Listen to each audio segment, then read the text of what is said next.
وصل صوتك.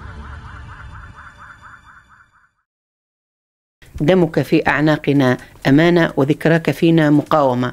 هو الجزء الأول من الشعار، يعني هو جملة عاطفية روحية. الجملة الثانية هي جملة واقعية جدية سياسية. دمك في أعناقك أمانة، هذوما لكل من أحبوا محمد براهمي ولكل من عاشروه ولكل من تعاطفوا مع عائلته ومع إخوته في التيار الشعبي ومع رفاقه في الجبهة الشعبية ومع تونس التي مسها يعني الجرح الذي أو الجراحة التي مست محمد براهمي والتي مستني أنا وأولادي، مست جميع التونسيين.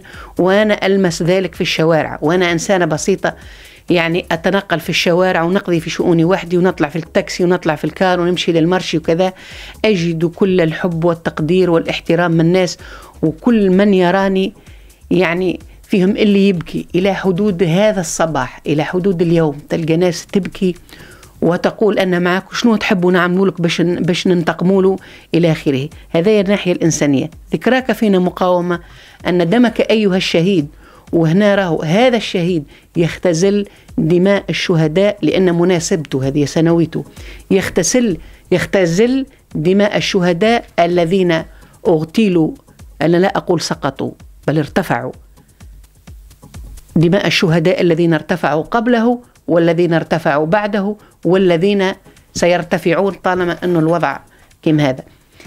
ذكراك فينا مقاومة، سنقاوم الإرهاب كما نقول دائما. نحن التونسيين الصحاح، ما هناش اللي مفارسين من برا صارت لنا فورماتاج. ذكراك فينا مقاومة، سنقاوم الإرهاب بأساليبنا. قد تجدوننا نغني ونرقص في الشوارع مقاومة للإرهاب، سنرسم، سنلعب، نمارس الألعاب الرياضية، مش الرياضة اللي قال عليها علي العريض، سنمارس الألعاب الرياضية، سنمارس كل أشكال الفنون وكل أشكال الحب وكل أشكال التسامح. والتسامح مشروط بأن يحاسب الجناة ومن تستر عليهم. هذا طبع التوانسة. التوانسة محبون للحياة، ونحن رغم الجراح هذه لازلنا محبين ومقبلين للحياة. ودم محمد براهمي أعتبره، وأنا المجروحة أعتبره سمادا لأرض تونس، سمادا للزيتونة التونسية. دم براهمي ودم محمد هو السماد لحقول القمح التونسية التي يجب أن تنبت حبا وأن تزهر زهورا على كل الألوان التي تحتويها تونس. كيف يكون الاحتفال؟ انطلقنا أمس بندوة صحفية وحضرتها موزايك، ندوة صحفية عملنا فيها برنامج الواحد. سميتها احتفالا؟